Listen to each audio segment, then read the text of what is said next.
We continue to have a lot going on in our world. Things continue to feel destabilized. Oregon had a huge influx of new coronavirus cases this past week. Arizona's curve just keeps going up. They haven't even begun to flatten. It just keeps going. And some cities are seeing a resurgence of cases, and unemployment continues to be sky high. The stock market is all over the place. And then there are the protests that have been largely motivated by the deaths of George Floyd, Ahmaud Arbery, Breonna Taylor, and others. But they're fueled by centuries of oppression. These are not just one-time deals. There are calls to entirely restructure our policing systems, and people are nervous. What does this all mean? In a conversation, someone told me last week, if that police officer had not killed that man, then we'd all be able to just focus on getting back to normal. But what is normal supposed to be? Really, what is normal supposed to be? And I want to be able to circle back to this question, but we're going to walk through some of this text for today for some perspective. And in our gospel text for today, Jesus mobilizes his first team, the 12 disciples. And even though this group is so important in early Christianity, we really don't know that much about them. There were several brothers amongst the group. There were several fishermen. There was a tax collector who had been reviled in his day, and someone who was going to give up Jesus to the authorities. One of them might have been royalty. One or two had been with the Rome-denouncing zealots. And other than the fishermen, we have no idea of the others' vocation. They were truly a curious mix of people who banded together around the one hope that Jesus could make life better, individually and for Israel. 2,000 years ago, most of the Jewish people were oppressed. Almost all of them were oppressed. For the most part, regular Jewish people could go about their business, for the most part, but they were constantly under the watch of the Romans. And the Jewish religious leaders feared any political upheavals that could destabilize the region, which would bring in even more foreign military might, and it would get the religious leaders kicked out of their positions of power if they allowed any kerfuffle happening within the ranks of the Israelites. So the threat from both the Jewish and the Roman leaders to keep the peace or else was really, really constant. And Jesus came along, and he drew in this small band of followers. He told them exactly what he was doing, that he was proclaiming the good news of the kingdom, and he was healing. That is what our text says at the very beginning. That's what Jesus was doing, proclaiming the good news of the kingdom and healing. And before our passage in Matthew 9, before it begins there, in Matthew chapters 4 through 8, Jesus has done a ton of healing already, a lot. And he's given the famous Sermon on the Mount, which uplifts the poor in spirit, those who mourn, those who are meek. And Jesus talks about the fact that those who claim to be righteous, they really aren't. And that storing up riches is not what pleases God. And that loving those who love you is easy, but loving those who hate you, your enemies, that's not as easy, but we're supposed to do it. And he even throws in the golden rule. Do unto others as you would have them do unto you. So all of this is what the kingdom of God is supposed to be like. It overturns what we think we know of getting ahead in life, of being successful in life. That the powerful aren't the blessed ones. That money doesn't gain you anything in the long run. And that loving extends to our enemies too. These are not the things that we consider successful. Jesus has embodied his message of the kingdom of God by healing those who are the rejected of society, those who are sick, those who are afflicted by evil spirits. And people, a lot of the masses, are digging him, loving him. And even a Roman military leader asked Jesus to heal someone. But he's only one guy, and there's so many needs. So he sends out the 12 to do the exact same work he's been doing, proclaiming the good news of the kingdom of God and healing. And that's their assignment, these 12 disciples. The reason why they're going, Jesus states it explicitly, And in chapter 10, verses 5 to 6, Jesus tells them where they're supposed to go. Verse 5, these 12 Jesus sent out with the following instructions: go nowhere among the Gentiles and enter no town of the Samaritans, but go rather to the lost sheep of the house of Israel. The disciples are instructed to go to other Jewish people, not Gentiles, not the nearby Samaritans, but Israelites, the lost sheep of the house of Israel. They aren't proselytizing the unbelievers. They are bringing this news and these healings to their own. But, Jesus says in verse 16, I am sending you out like sheep into the midst of wolves. So these lost sheep of Israel are now equated with wolves. He says, beware of them. You're going to be handed over to councils and governors, and you're going to be flogged, and you're going to be hated because of my name. So these are not Gentiles or Samaritans. These are Israelites who are going to react this way, to react against the good news of the kingdom and against the healings. And why would they be so angry? They would be angry for the same reason that Jesus was turned over to the Romans for execution, because he was upending everything, because he didn't stick to the norms. Jesus didn't support the systems and the people in power. He didn't support the religious authorities cozying up with the Romans to stay in power. He didn't support the poor and sick being seen as outcasts. He didn't support hypocrisy in any form. He didn't support amassing wealth. But he did support the blessedness of the meek, those who are last being first, giving dignity to those who'd been dehumanized, honoring women and children, standing up to those who use power and religion to oppress others. This is what he did during his days on this planet.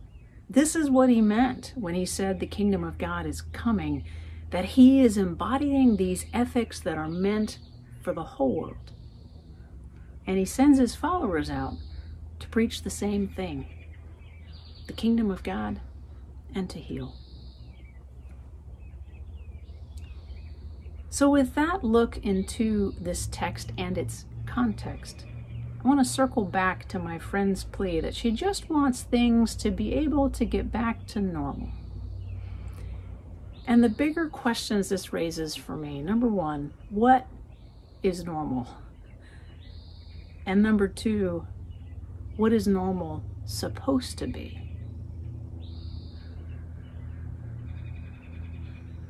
You might have heard about the story about a conference that was attended by a mostly white audience, maybe. One of the presenters asked anyone in the auditorium to stand if they would be willing, just willing, to live as a black person in the U.S. You can imagine how many stood. None. There were nobody. Nobody stood. Nobody was willing to live life in America as a black person if they were white. The presenter made the point that even if one isn't seeing explicit racism played out in front of them, everyone knows that racism exists here. Everybody knows it. We know it. We know that life isn't fair for everyone in this country. Life is not just for everyone in this country. For people of color, for immigrants, for anyone who grows up in poverty, for those in families with addiction, for those with mental health challenges, for anyone with a disability. We know it. We know life isn't kind, it's not equitable for many in this nation and many in our region. We know this. And this reality is normal. It is normal.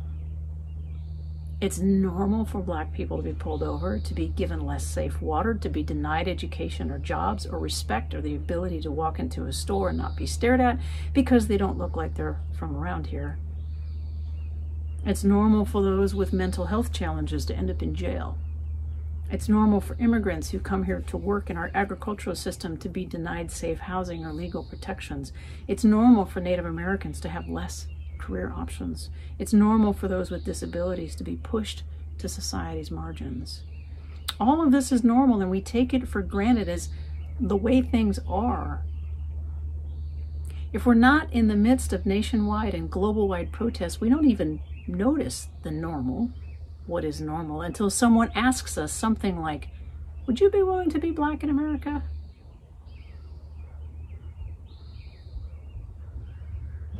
And then we realize that normal means a lot of people are receiving unjust, unfair, and unkind treatment. That's what normal means for a lot of people. For some, normal is keeping the status quo, and for others, it's receiving ongoing oppression. And for a lot of others, it's a mix of both. And the related question to what is normal is, what is normal supposed to be?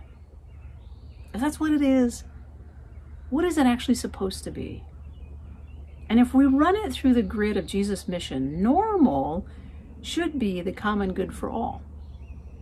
As we heard in one of our biblical texts 2 weeks ago, we're supposed to use our spiritual gifts for the common good. If things were normal on Jesus' terms, there wouldn't be racism. There wouldn't be the huge economic disparities that we have. And there would be an ongoing global concern for the welfare of all life on this planet. The good news of the kingdom of God. Jesus pronounced this, and we are to pronounce this. As Jesus sends out the 12, so are all followers given the same task from Jesus. Our mission takes up the same mission that he had. Our mission is to embody the life of Jesus.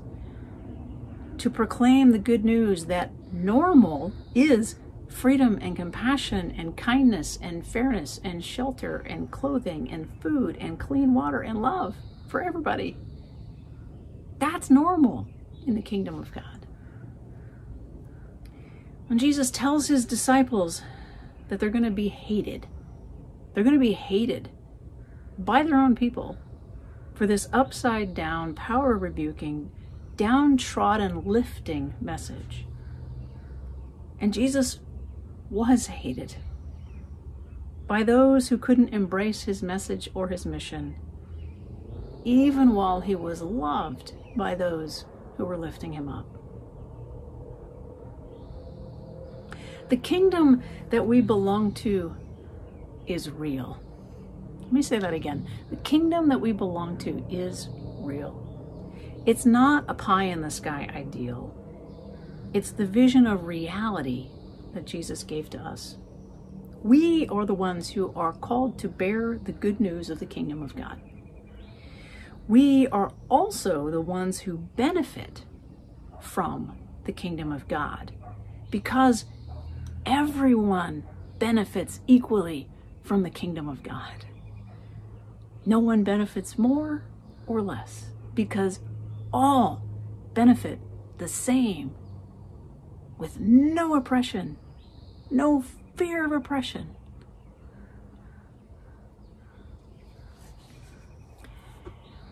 And I struggle with what to do in the face of so many of our injustices.